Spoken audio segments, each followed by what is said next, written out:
everyone, I'm Yuzuki. I'm Choy. I'm Luan. We are from tutorial section B01B. Today we are going to present on the topic of role of entity in managing agent principal dispute and reducing opportunistic behavior. I'm Yuzuki. First, I'm going to talk about the agency theory, which is used to explain the principal-agent relationship.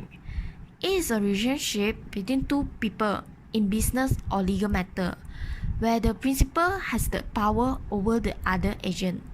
The agent is acting in the place of the principal for specific or general purpose. In the principal-agent relationship, the principal hires the agent to do something that the principal can't do or doesn't have the time to do it. This principal-agent relationship actually starts with a contract that set out the duties of both parties. The agent can't vote for the principal, sign his will, or make a statement for him under oath. Besides, the agent should act on behalf of the principal interest instead of their own self-interest. Next is duties of agent and principal. For duties of agent, it includes the duty of loyalty, duty to obey instruction, including the duty to clarify the instructions, duty to act with skill and care, duty to notify the principal of important matters that come up in the course of the agent's service, duty to account for the time and money spent and property used in the course of the agency relationship. And for the duties of principal is duty to compensate, duty to reimburse the agent for expenses incurred as a result of the agency relationship. And lastly is the duty to indemnify. Principal-agent dispute, also known as principal-agent problem, occurs when there is a conflict of interest between the agent and the principal, which typically occurs when the agent acts solely in his or her own interest. From the diagram, you can see that the principal hires the agent performs for the principal, but they act on their self-interest, so lead to the principal-agent dispute. The cause of principal-agent dispute is the interests of the principal and agent are not aligned. For example, shareholder and management. Shareholder as the principal, management as the agent. Both of their objective and goal might not be the same. Example of cause of principal-agent dispute is because of the asymmetric information. Asymmetric information basically is the agent having more information than the principal. For example, the shareholder only concerned about the profit. They didn't know the company situation. Only the management know exactly how hard they work and whether the management is working for the company best interest or for self-interest. Hi, I'm Choy. I'll be explaining about the consequences of agent-principal dispute. The principal-agent problem can lead to market failure because the agent pursues his own self-interest rather than the interest of the principal. This occurs when there is a misallocation of resources, which result in distortion in the market, and this distortion creates an inefficiency in the markets. There are four probable causes of market failures, such as power abuse like monopoly, improper or incomplete distribution of information, externalities, and public goods. The next effect is the over-selection due to the poor choices based on the asymmetric information.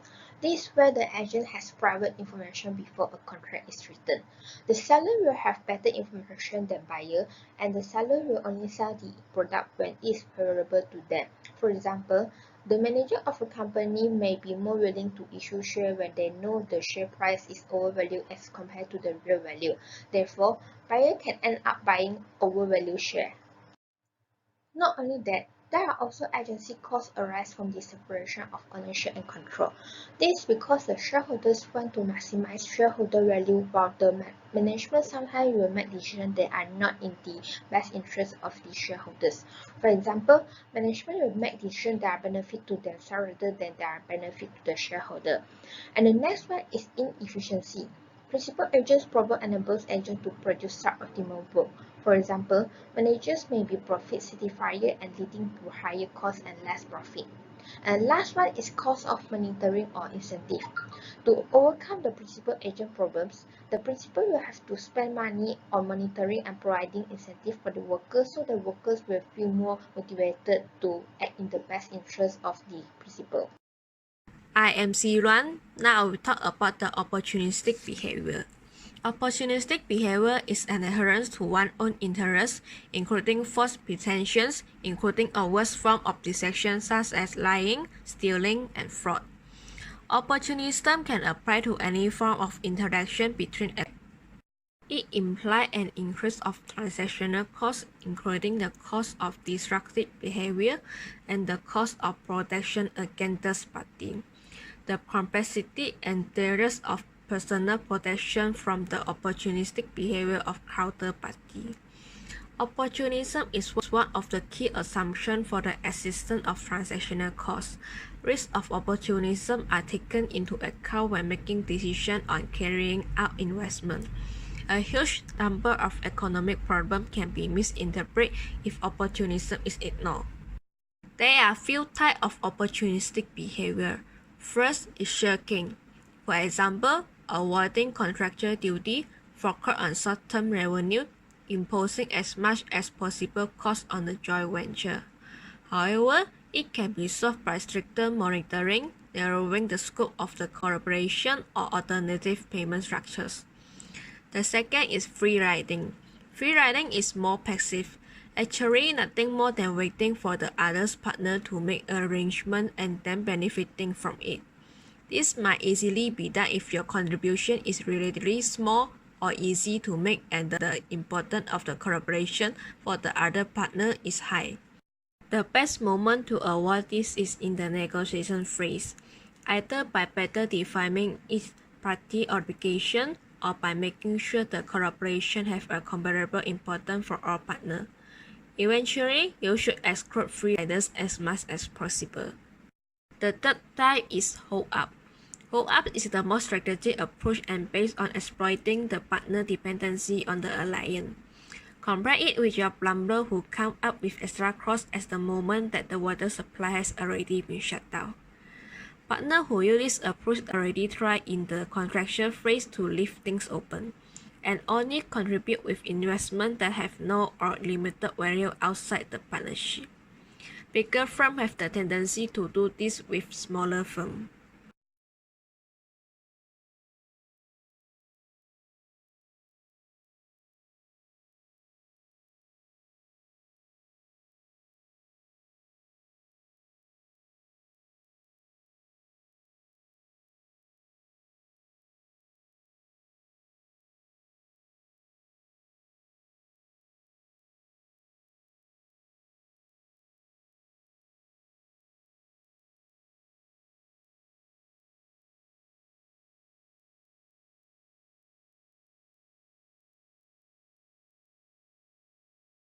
Okay, so now I'll be explaining about the Security Commission Malaysia on how they're managing the agent principal dispute and also reducing the opportunity behavior in Malaysian capital market. First, I'll be explaining about the background of the Security Commission Malaysia. It is established on March 1993 under the Securities Commission Act 1993. It is a self-funded statutory body entrusted with the responsibility to regulate and develop the Malaysian capital market. Their mission is to promote and maintain a fair, efficient, secure and transparent security and derivative market, and also to facilitate the orderly development of an innovative and competitive capital market. They have direct responsibility for rulemaking, enforcing regulation pertaining to the capital market, ensuring sustainable market growth and development, and also to supervising the capital market activities and the market institution. Lastly, they are committed to be transparent and communicate their expectation to promote and encourage better market conduct and standard in the capital market. There are several functions of Securities Commission Malaysia. First, they are to regulate all matters relating to the capital market, to ensure that the provision of the securities law are complied with, to regulate the takeover and mergers of company, to encourage and promote the development of the capital market in Malaysia, including the research and training, to license, register, authorize, approve, and supervise all persons engaging in regulated activities, to take all reasonable measures to monitor, mitigate, and manage systemic risks arising from the capital market, and also to promote and regulate corporate governance and approve accounting standards of listed corporations. Okay, so how the Security Commission manage agent principal dispute and reduce the opportunistic behavior? First, they established a Security Industry Dispute Resolution Center in the year of 2010 for efficient and effective settlement of dispute between the investor and their members. It became a one-stop center for the settlement of claims in relation to the capital market products and the service. It also allowed the access to mediation and adjudication to protect investors and build confidence in the market. All capital market intermediaries licensed by the Security Commission, such as the stockbrokers, fund managers, shall be members of the Security Industry Dispute Resolution Center. Securities Industry Dispute Resolution Center provides an efficient and effective avenue for dispute resolution. They managed to resolve 90% of the cases within the time frame of 90 working days from the receipt of complete documentation and information of the dispute. This effectiveness is due to the combined capital market knowledge and dispute resolution expertise and skill. By resolving the investor concerns speedily and on a reasonable and acceptable terms, it also contributes to the investor loyalty and enables the Security Industry Dispute Resolution Center's members to retain clients in the long run. There are three types of dispute resolution scheme operated by the Security Industry Dispute Resolution Center. The first one is the mandatory scheme. It is for dispute below the 250 and 1000 ringgit, and it involves the mediation or adjudication, but the lawyer is not allowed. And the Security Industry Dispute Resolution Center decision is binding on the member but are not binding on the investor. And the fee is charged for the member but are free for the investor. And the second one is about the voluntary scheme. It is for dispute above the 250,000 ringgit, and it involves mediation or adjudication as well, but the lawyer is allowed. And also the Security Industry Dispute Resolution Center decision is binding on both parties, and also the fees is charged on both parties also. And the third one is court refer mediation. It is for any dispute before the courts regardless of the amount. The parties agree with court to refer matters for mediation, and it involves mediation by the Security Industry Dispute Resolution Center. And also the lawyer may be allowed, and the decision is binding on both parties, and the fee is charged on both parties as well. Next is the dispute resolution process. The dispute will be filed with the members, and if the member cannot settle with the dispute, then it will be filed to the Security Industry Dispute Resolution Center.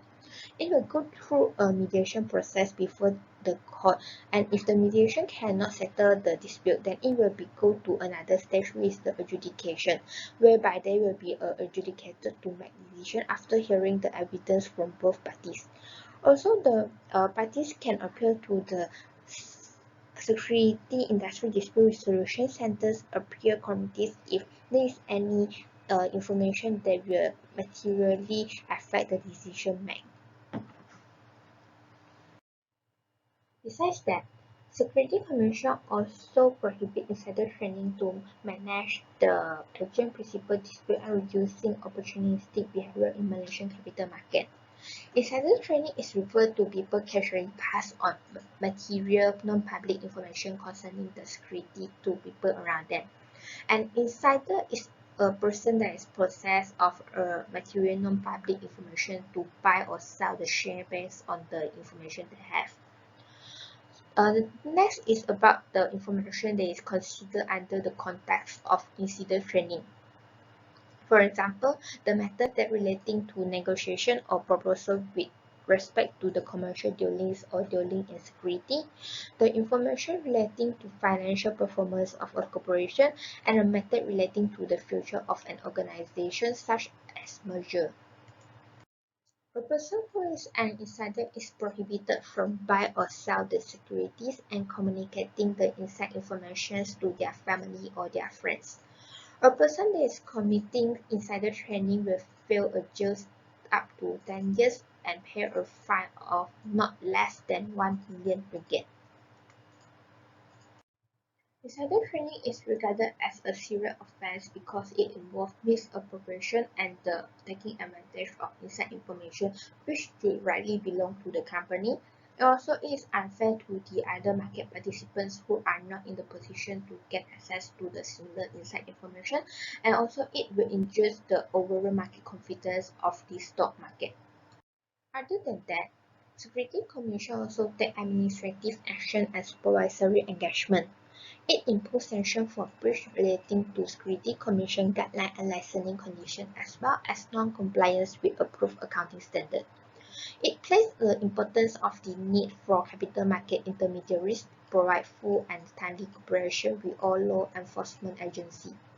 For example, if a promoter submits any false or misleading information to the Security Commission, he will be terminated from becoming a promoter for any corporate proposal and be terminated from being involved in any corporate proposal submitted to the Security Commission where they would emerge as a major shareholder of a listed company in Malaysia.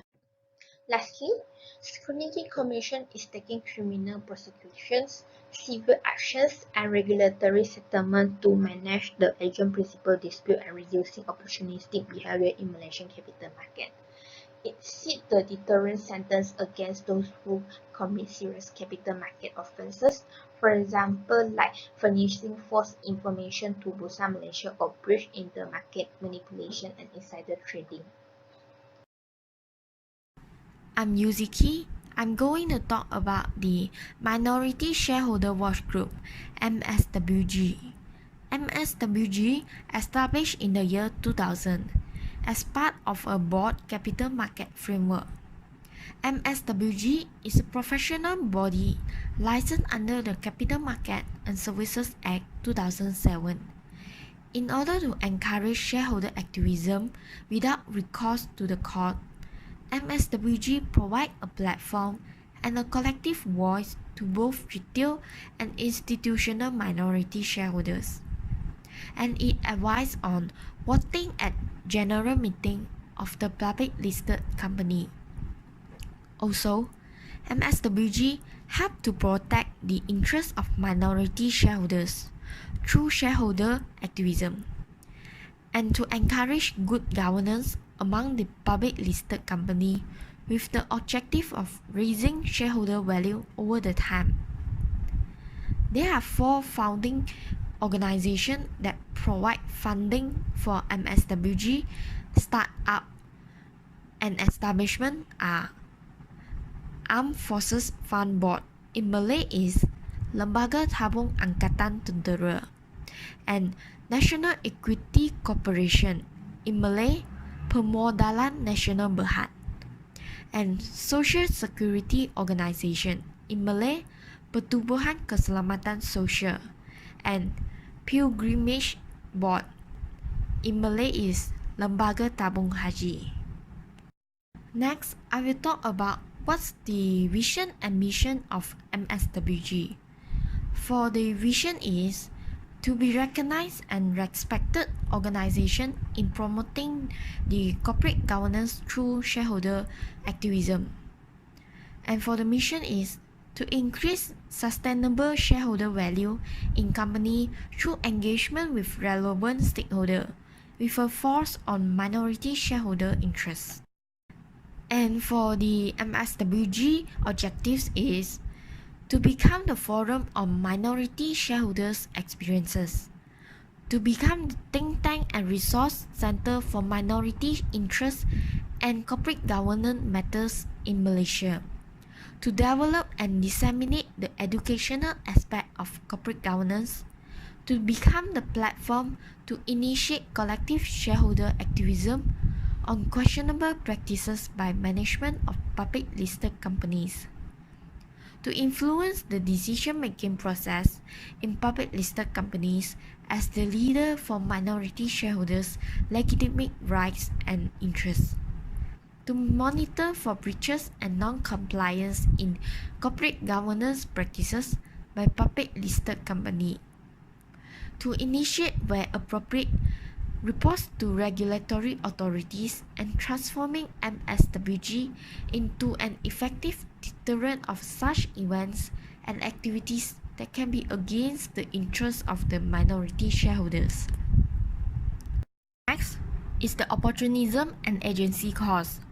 Opportunism is the practice of taking advantage of circumstances with little regard for principle or with what the consequences are for the others.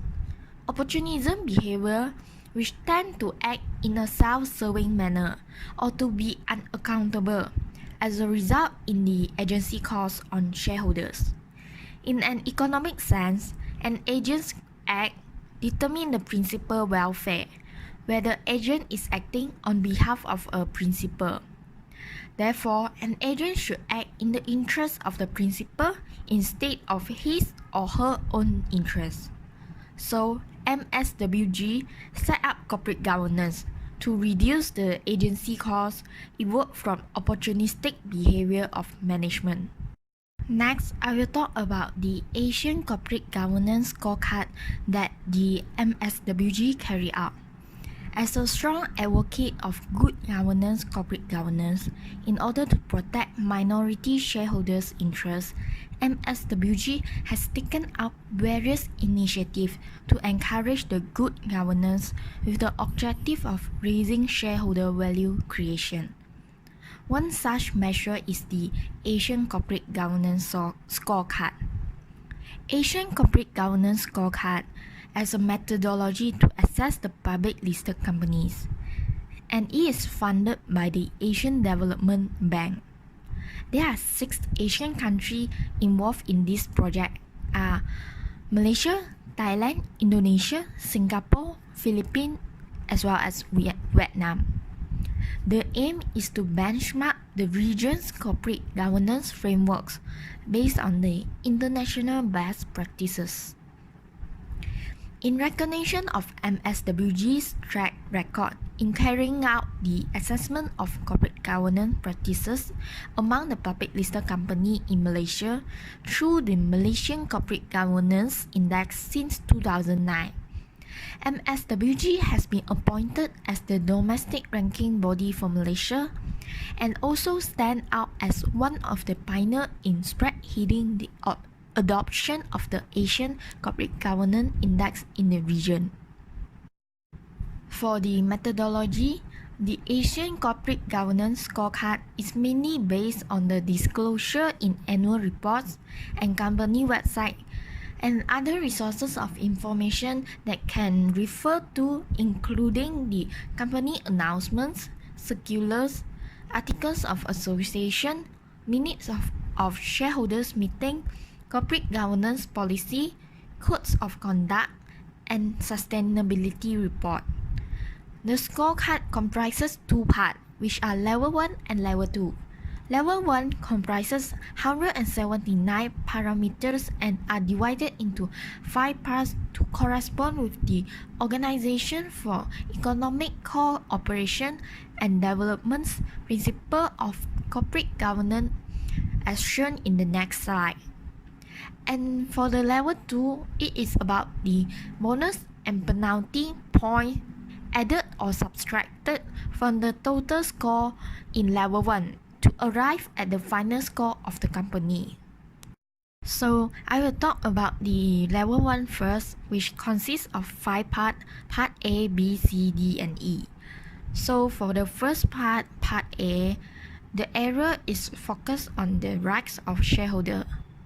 The corporate governance framework should protect and facilitate the exercise of shareholders' rights. Part 2 equitable treatment of shareholders. The corporate governance framework should ensure the equitable treatment of all shareholders, including the minority and foreign shareholders. All shareholders should have the opportunity to obtain the effective redress for the violation of their rights. And for the third part, part C, the area is focused on the role of stakeholders. The corporate governance framework should recognize the rights of stakeholders established by the law or through mutual agreements and encourage active cooperation between corporation and stakeholders in creating wealth, jobs, and the sustainability of financial sound enterprises. And for the part D, area focused on is the disclosure and transparency. The corporate governance framework should ensure that timely and accurate disclosure is made on all material matters regarding the corporation, including the financial situation, performance, ownership, and governance of the company. And for the last part, part E, the area focused on is on the responsibilities of the board. The corporate governance framework should ensure the strategic guidance of the company, the effective monitoring of management by the board, and the board's accountability to the company and the shareholders. Next is on the level 2 of Asian Corporate Governance Scorecard. Consists of two parts, the bonus and penalty. For the bonus, there are a total of 13 bonus items, and the maximum point can be added is 30 points. And for the penalty, there are a total of 25 penalty items, and the maximum point that can be minus is 60 points. It being assessed in few different aspects, including the rights of shareholders, equitable treatment of shareholders, role of stakeholders, disclosure and transparency, as well as the responsibility of the board. Next, we'll talk about the results and findings of MSWG Asian Corporate Governance Recognition in 2018.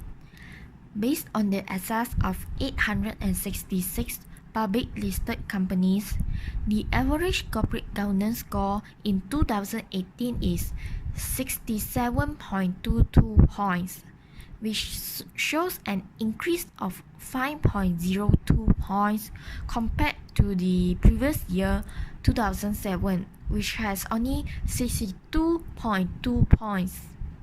It indicates that the public listed companies has becoming increasingly familiar with the expectation of this scorecard and begin adopting corporate governance and practice.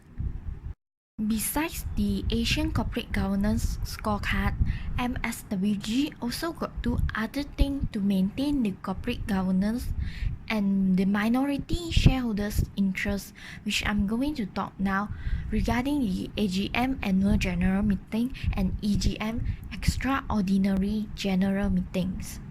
Apart the AGM, MSWG is also active in monitoring, attending and participating in other types of general meetings convened by the companies. Both AGM and EGM of the company are monitored by MSWG. What EGM is?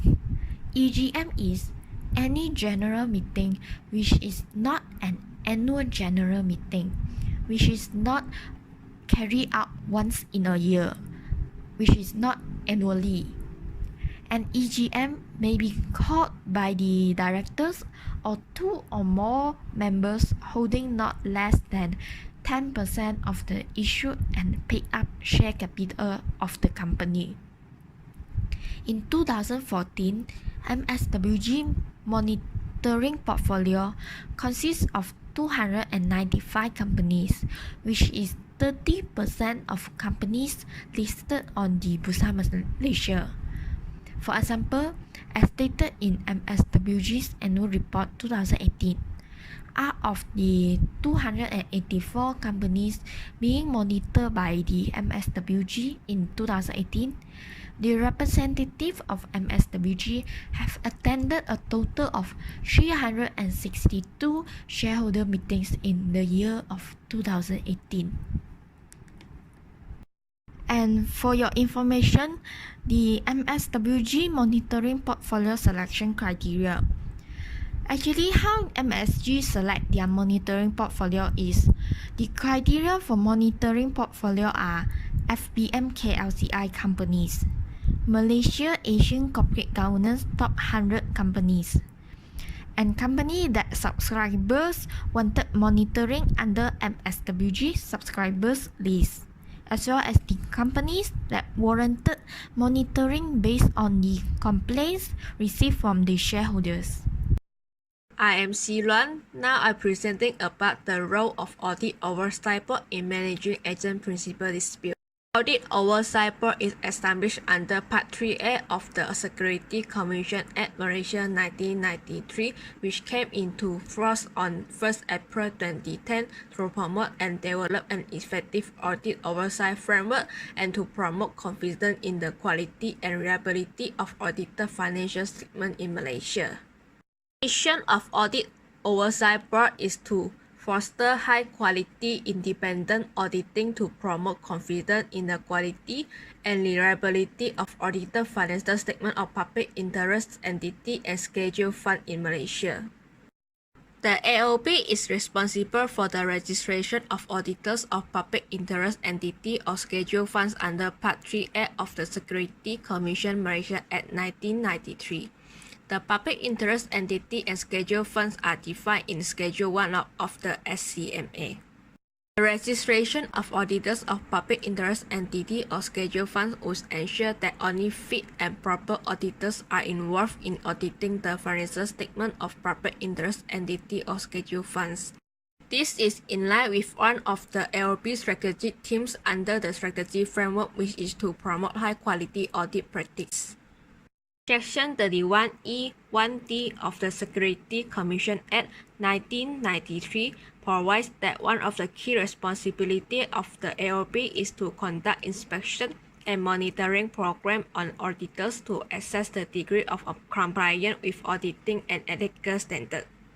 The responsibility of the board is to implement policy and program in ensuring an effective audit oversight system in Malaysia, to register or recognize auditor of PIEs or scheduled fund for the purposes of SCMA, to direct MIA to establish or adopt or by the way of both the auditing ethical standard to be applied by auditors, to conduct inspection and monitoring program on registered auditors to assess the degree of compliance of auditing and ethical standard, to conduct inquiry and impose appropriate sanction against registered auditor who fail to comply with auditing and ethical standard, to cooperate with relevant authority in formulating and implementing strategy to enhance standards of financial disclosure of PIEs or scheduled funds, to liaise and cooperate with oversight body outside Malaysia to enhance the standing of the auditing profession in Malaysia and internationally. Carry out inspection on a person who prepares a report in relation to financial information of PIEs or scheduled funds in relation to capital market activity as may be required to be prepared under the security laws on guidance issued by the SC. To perform such other duties or functions as necessary or appropriately to promote high professional standard of registered auditors and to improve the quality of audit service provided by registered auditor. Next is the strategy plans of AOB.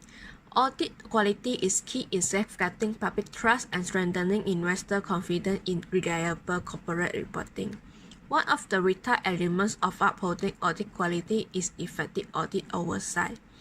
In an effort to provide more depth and brief to the implementation of the strategy initiative, priority was given to the following strategy theme: reinforcing regulatory expectations, support the holistic development of the audit profession, strengthening focus on risk-based inspection, focus and impactful enforcement outcome, effective communication, and cooperation with stakeholders. The AOP continues to reinforce regulatory expectations through its three functions: registration and recognition, inspection, as well as enforcement. In 2018, this was achieved through three following key efforts: gatekeeping, monitoring, and cooperation. Gatekeeping strengthened existing registration pre-assessment and recognition process, reinforcing the regulatory expectation on the audit firm system of quality control at point of registration and recognition for Malaysian and foreign audit firms respectively. Introduced new criteria for registration with the AOP following its in-depth review of existing registration criteria and its engagement with the audit profession. Monitoring strengthen ongoing monitoring effort when non-compliance with auditing standards and regulation identified were rotated to for enforcement or other appropriate actions.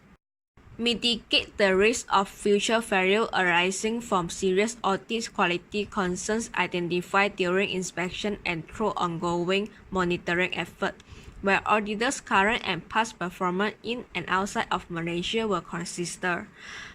Action taken included additional conditions imposed on registered auditor and revocation of auditors' registrations. Collaboration. Joint research by the AOP, MIA, and ACCA on the Enhanced Auditor Report, a review of first-year implementation experience in Malaysia, contains insight into auditor communication with audit committee and investors' perception and behavior. AOP dialogue with professional bodies. Concerns were shared following inspection. The AOP also facilitated discussion and brainstorming with the audit profession on the best way forward to improve audit quality in Malaysia. Annual AOP conversation with auditors of PIEs and scheduled funds, where greater insights were shared from the inaugural 2017 AOP Annual Inspection Report and the announcement of the new criteria for registration with the AOP. Section 31(5) of the SCA provides that the AOP shall from time to time conduct inspection to assess the degree of compliance with the auditing and ethical standard by an auditor and the sufficiency and appropriateness of the audit evidence obtained in relation to the audit report prepared by an auditor relating to the audit financial statement of public interest entity or scheduled fund.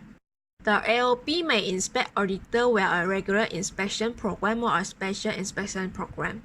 A regular inspection is conducted with a focus on high-risk area and generally consists the possible inspect of the audit firm or auditor quality of audit that would affect the confidence of the market and investor.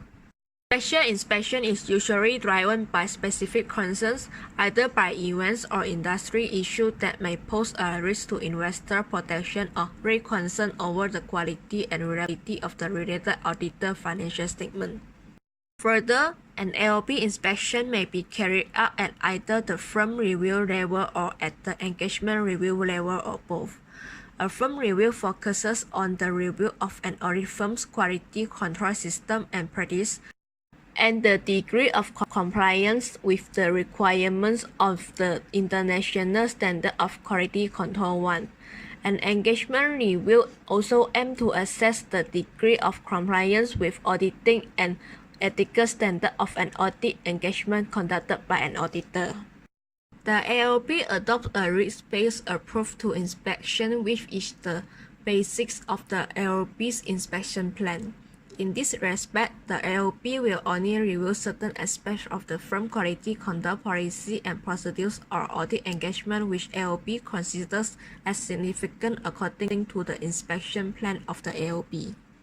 Section 31(5)(3) of the SCA provides that the audit firm, its partner, and employee shall cooperate with an inspection official who is conducting an inspection in the following matters: providing access to all books, accounts, working paper, or other related documents, furnishing copies of or extracts from such book, accounts, working papers, or other related documents, and providing information by oral in the will, in writing, or in any other manner as may be determined or required by an inspection officer.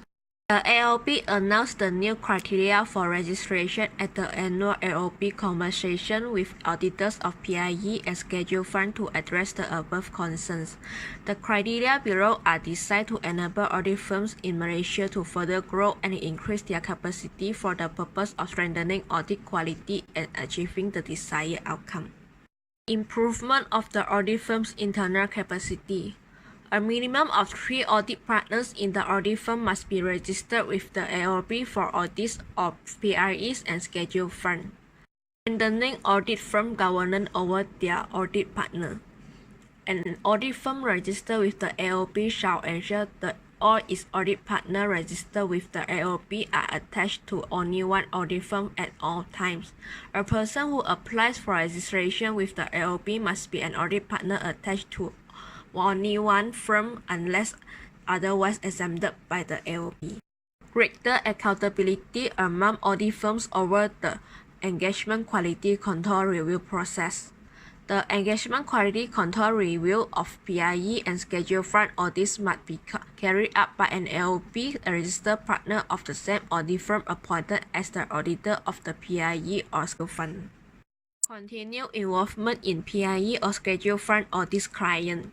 The continual registration of an audit firm with the AOP is subject to the audit firm having at least one PIE or scheduled fund audit client in the last 24 months.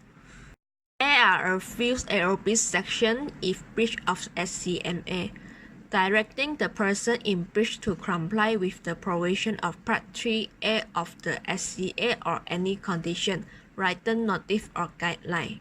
Reprimand, requiring professional education to be undertaken, assigning a reviewer to oversee an audit that is undertaken by the audit concern, financial penalty of not exceeding 500,000, prohibit the person concerned from accepting any public interest entity or scheduled fund as its client or preparing report in relation to financial information of any public interest entity or scheduled fund, as may be required under the security laws or guidelines issued by the Commission for a period not exceeding 12 months, and prohibit the person concerned from auditing financial statement or preparing a report in relation to financial information of a public interest entity or scheduled fund, as may be required under the security law or guidelines issued by the Commission for a period not exceeding 12 months or permanently. There is a case example. At 4 December 2019, Huang Ken-yong from Deloitte was the engagement partner for the audit of a public interest entity for the financial year ended 31st December 2016. He is failed to comply with relevant requirements of the approved standard on auditing in Malaysia, namely the International Standard on Auditing as adopted by the MIA. It breached the AOP registration condition imposed under Section 3103 of the Security Commission Malaysia Act 1993. He is imposed monetary penalty of 63,000. In conclusion, in order to be fair to all investors in the capital market, the 3 entities stated above are important to manage the agent principal dispute and reduce opportunistic behavior as well as protect the interests of the principal. They also need to ensure that the agent possesses an integrity and act in the best interest on behalf of their principal. That's all from us. Thank you for listening our presentation.